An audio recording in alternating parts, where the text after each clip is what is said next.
ونتوكل عليه ونعوذ بالله من شرور أنفسنا ومن سيئات أعمالنا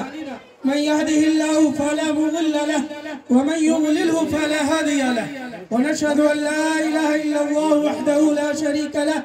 ونشهد أن سيدنا ومولانا محمدا عبده ورسوله أما بعد قال الله تبارك وتعالى في القرآن المجيد والفرقان الحميد أعوذ بالله من الشيطان الرجيم بسم الله الرحمن الرحيم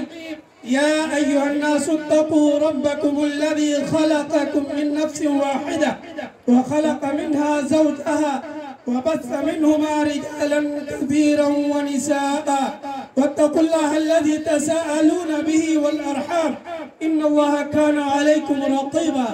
وقال تعالى في موضع آخر يا أيها الذين آمنوا اتقوا الله حق تقاته ولا تموتن إلا وأنتم مسلمون وقال تعالى في موضع آخر يا أيها الذين آمنوا اتقوا الله وقولوا قولا سديدا يصلح لكم أعمالكم ويغفر لكم ذنوبكم ومن يطع الله ورسوله فقد فاز فوزا عظيما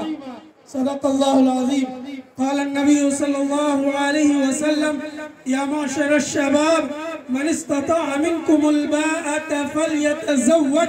ومن لم يستطع فعليه بالصوم فإنه له وجا وقال النبي صلى الله عليه وسلم في موضع آخر النكاح من سنتي وفي رواية فمن رغب عن سنتي فليس مني بارك الله لنا ولكم في القرآن العظيم ونفعنا وإياكم بالآيات والذكر الحكيم إنه تعالى جواد كريم ملك بر رؤوف رحيم।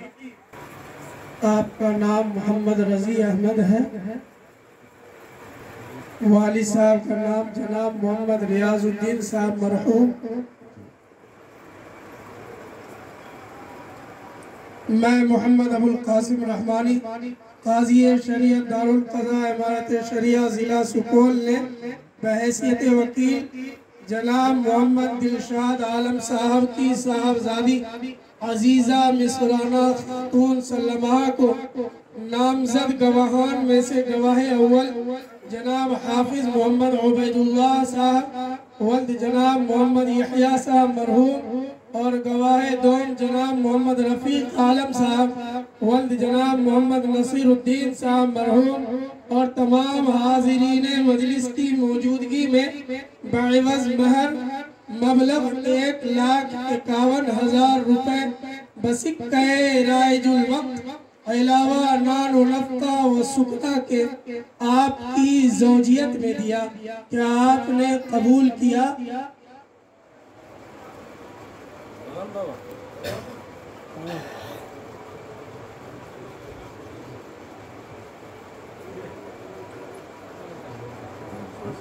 मैंने कबूल किया। दुआ कर लीजिए। अल्लाहुम्मा सल्लि अला सय्यिदिना मुहम्मद व इशराकी व आदद कुल्ली मालूम लक। अल्लाहुम्मा सल्लि अला सय्यिदिना मुहम्मद